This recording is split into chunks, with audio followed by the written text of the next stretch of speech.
Oh, ayan po. Ayan po mga kakaaro. Kababayan, no? May bunga na po yung talong natin. Ayan po. So, pipitasin na namin. So, napakasaya. So, munting garden natin dito. Napakinabangan na natin. So, ano na natin? Actually, ito, haharbisin na natin po ito. So ganyan po, simpleng buhay lang po. Masaya, yan, diba? Marami pong bunga na, oh. Ngayon po, oh, yan. Ganyan po. Oh, ito po, oh. Mayroon ding isa dito, medyo yan po, ayan, medyo nag-curl. So ito siguro haharbisin na natin to kasi hindi na to lalaki. So para maiwas, para hindi na mabulok. So ganyan po. So ayan po. So ang ganda po ang ating mga vlogging ngayon dahil panahon na para i-harvest yung mga pinaghirapan natin. So ganyan po. Ayan po. Ito na naman po. So ipapasyal ko po kayo dito sa mga halaman ko po. Ayan po, yun, oh. Mga lalaki na rin po. Ayan, oh, naka-ready na po yung gunting ko para guntingin yan. So mamaya minsan nating i-harvest yan. So actually may mga na-harvest na rin dito habang wala ako. That is 2 weeks ago. 2 weeks ago, kararating ko lang po. So ayan po. Oh, kung makikita nyo yung kamyas natin ngayon for update, namumulaklak po. Ayan po. So may mga natira. So another cycle po yan, another cycle ng pamumunga ng kamyas. So that is 2 weeks ago. Kasi bumalik po ako ngayon after 2 weeks. So ganyan po. So ito, tingnan nyo, yung babunga ng eggplant natin. Ayan po. So napakaganda po, napakaganda ng feeling, ng pakiramdam sa ating sarili na namumunga na yung mga garden natin, yung mga halaman po natin. So ayan po mga kababayan, ganyan po. Ayan po mga kababayan, no? Tingnan nyo po. Ayan o, talong, oh. So actually pwede na to, ano na natin. Ayan po, ayan. So ganyan po, ayan o, hinarbis na natin. Ayan po. So kukuha ulit tayo ng iba dito sa side na to. Ayan po, medyo malaki-laki. Ayan po. So harvest na natin po. Gumagamit ako ng gunting para hindi siya masyadong masaktan yung puno. So saan na po yung iba? Ito po yung yung sinasabi ko. Yung curl. Tanggalin po natin to para hindi na to lalaki. So para magamit na natin. So ayan po. Ayan po, oh. So hintayin po muna nating lumaki yung iba. So thank you Lord. Salamat po. Ayan po, ito po yung pumilo na binili natin sa online. So itatransplant po natin. Ayan po.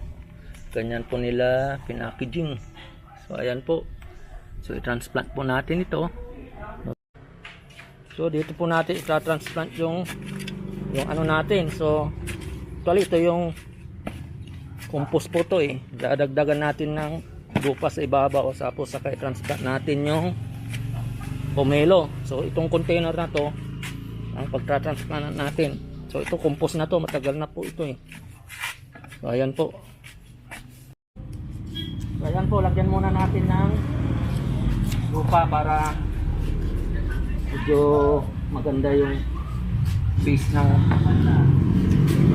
pagtra-transplant mo. Kasi yung compost hindi pa totally na compost yan. So sa ilalim yan, hintayin natin makampos yan. Pero sa ibabaw, lupa po ang ilagay natin. Haluan po natin ng darap, yung what I mean is yung rice hull. So, yan po. So ito po yung nakuha namin rice hull. Ihahalo po ito yung para mapuno yung container natin.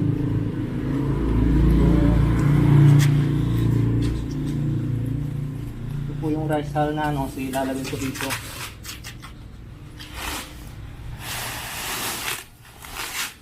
Ayan po. So, ito po yung rice hull. Yung ano, so, basa-basa po siya.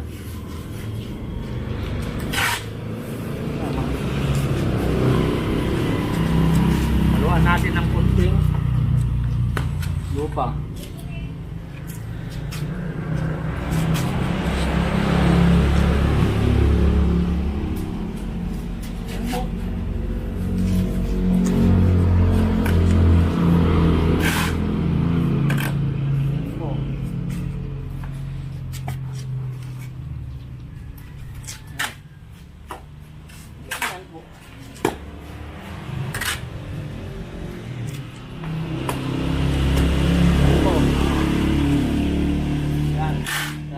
So, huwag muna natin ihalo lahat, baka kasi sobra naman.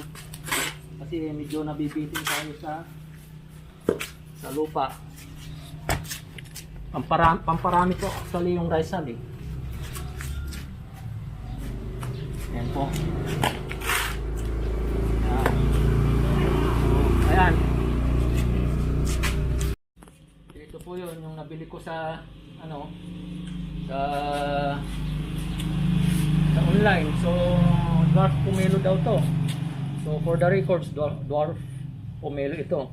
So, ito po yung itatransplant natin dun sa ginagawa natin container. Tignan natin. So, ayan po. Medyo mahirap tanggalin. Ayan. Oh, ulog lang ano. Huwag natin masyadong galawin, baka mapatay. So, ayan po. Tanggalin natin to. So, hintayin natin yung gunting. Ayan, butingin natin, tanggalan natin paunti-unti. Ayan po. So, ginamit ko na yung gunting ng yero. So, yun ang available. Parehas din. Tanggalin natin yung plastic. Sana hindi mabuyap. At hindi. So, ayan po. Dahan-dahan lang po para hindi sayang. Kasi pag lumabas yung ugat niya, siguro yung chances niya na mabuhay mas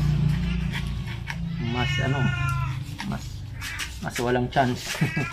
So, ganun po. So, dahan-dahan lang po tayo. Ayan po, yan. Lumabas na po yung ano.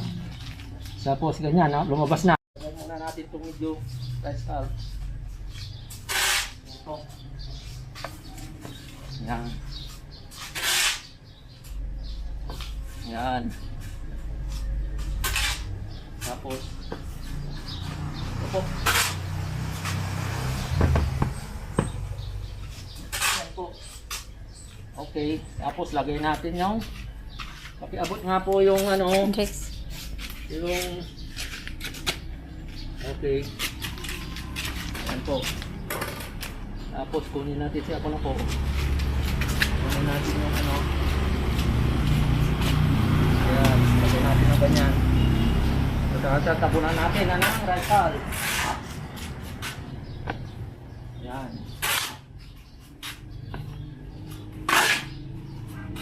Sana mabuhay ka.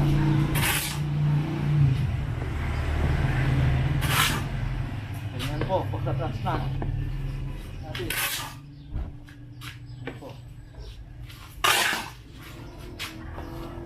Haluan natin ng lupa.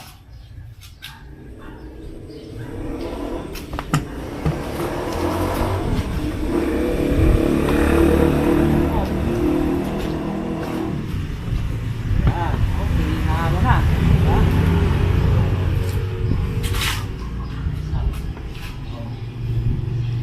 Po. So, ganyan po. Pwede, silipin natin. Yan. Sana mabuhay ito para may ano tayo. So, thank you.